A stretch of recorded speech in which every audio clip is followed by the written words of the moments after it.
So, what's up sa inyong lahat? It's Ezekiel Benzi here again for another video. So, for today's video, gagawin naman natin ng experiment number 7, which is the XOR gate on Logic Gate Simulator. So, what are you waiting for? Let's go! So, bago tayo magsimula ng ating simulation sa Logas, tukuyin muna natin kung ano ba yung XOR gate. So, sabi dito, the XOR gate is an exclusive OR gate. So, meaning, self-explanatory naman na exclusive lang siya sa OR gate.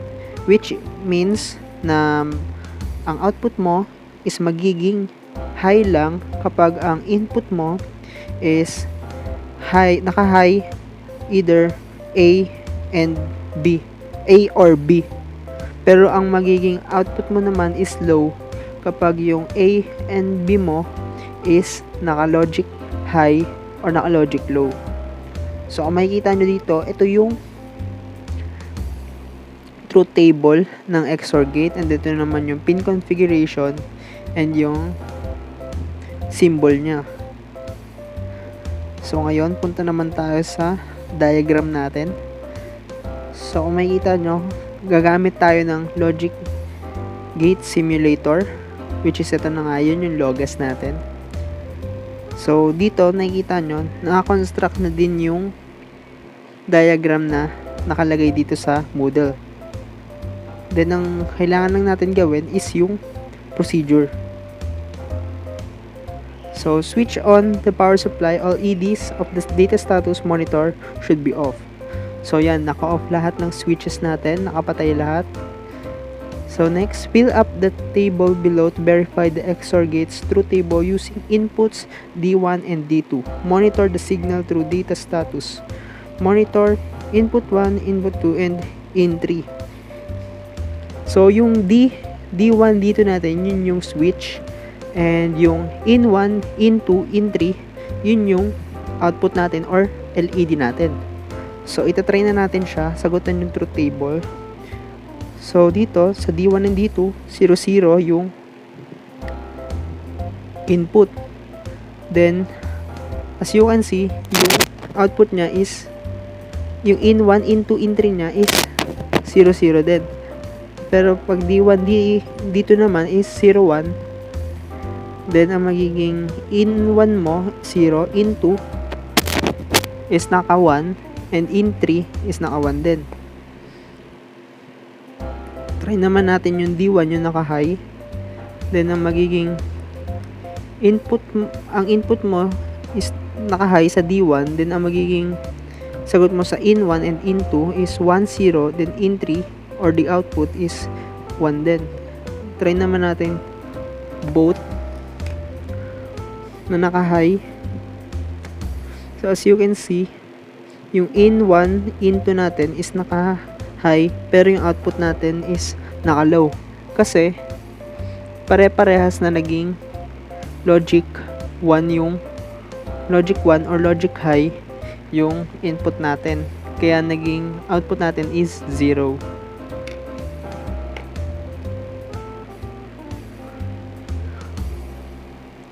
So, nakalagay dito, what inputs Number 3, what inputs D1 or D2 are required to produce a logic low level across the output in 3? So, sabi ko nga kanina, mapoproduce lamang ang low logic level kapag ang input mo is pare-parehas na naka-low and pare-parehas na naka-high.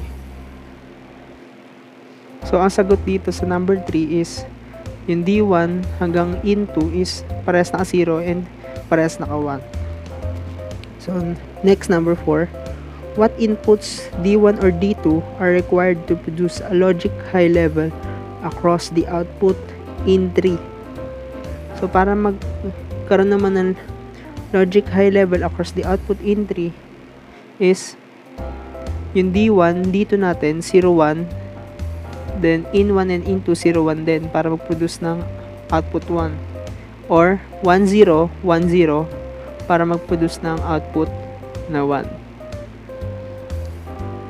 So, number 5, to The second set of gates is composed of XOR gates 2 to 4. Note that only the outputs in 4 to in 6 are monitored using the data status LEDs. Fill up the table below to determine the circuit function. So, ito, madami-dami to. So, magpo-focus tayo dito sa D3 hanggang D6, in 4 hanggang in 6. So, unahin natin yung first column, which is 0, 0 hanggang 0 yung output hanggang D6, D3 hanggang D6. So, yung magiging output natin is pare-parehas na naka 0. Next column naman is yung naka-high lang is yung D6. Then, yung in 4 and in 5 is naka 0 and yung D6 lang yung naka 1 or naka logic high. Next column naman yung pangatlo, D5 yung naka on or naka high. Then, ang magiging high level in output lang is yung in 5 and in 6. So, itry naman natin tong dalawa. Next column, D5 and D6 yung naka-open. Yung in 5 lang yung may logic high. Then, next column tayo, yung D4 lang naka-open. So, makikita nyo, lahat sila nag-output ng high. Next naman is yung D6. D4 and D6. Ang may logic output high lang is yung in 4 and in 5. Then next column naman yung 0, 1, 1, 0. D4 and D5 lang ang naka-open. Then ang in 4 lang yung may logic high. Then try naman natin yung D4, D5, D6 yung naka-open. 1, 0, 1 yung output. Then, try naman natin yung D3 lang yung naka-open. Then, yung magiging output niya is lahat naka-logic high. Next naman is D3 and D6 yung naka-high. Then, ang magiging output mo is 1, 1, 0. Next is D3 and D5. Magiging output mo is 1, 0, 0.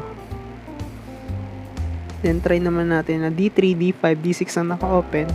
Ang magiging output mo is 1, 0, 1. Then, itry naman natin is yung D3 and D4. Then, ang magiging output mo is 0, 0, 0. Then, try naman natin yung D3, D4, D6 yung naka-open. Then, ang magiging output mo is 0, 0, 1. Then, next is yung 1, 1, 0. Yung D3, D4, D5 lang naka-open. Then, ang magiging output mo is 0, 1, 1. Then, lastly, lahat na sila naka-open. D3, D4, D5, D6 naka-open. Then, ang magiging output mo is 0, 1, 0. So, nasagot na natin yung truth table. So, next, what input signals D3 to D6 are required to produce a low logic level at the output in 5? So, ano daw ba yung mga input signals na required to produce a low logic level at the output in 5? So, based sa table natin, yung mga signals na required para makapag-produce ng low logic level na output sa in 5 is yung 0, 0, 0, 0, 0, 0, 0, 1, 0, 1, 1, 0, 0, 1, 1, 1, 1, 0, 1, 1, 0, 1, 0, 1, 1, 1, 1, 0, 0, and 1, 1, 0, 1. Then, lastly, what input signals D3 to D6 are required to produce a high logic level signal across the output in 6? So, based sa truth table natin, yung input signals na para makapag-produce ng high logic level signal sa output in 6 is 0001, 0010, 1000,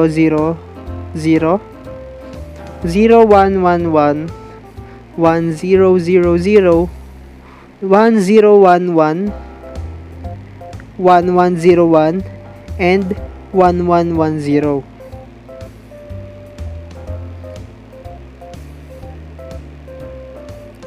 So, I hope you learned something from this video. Kita-kita tayo sa susunod nating experiment. Stay safe and healthy, and God bless. Thank you. Peace.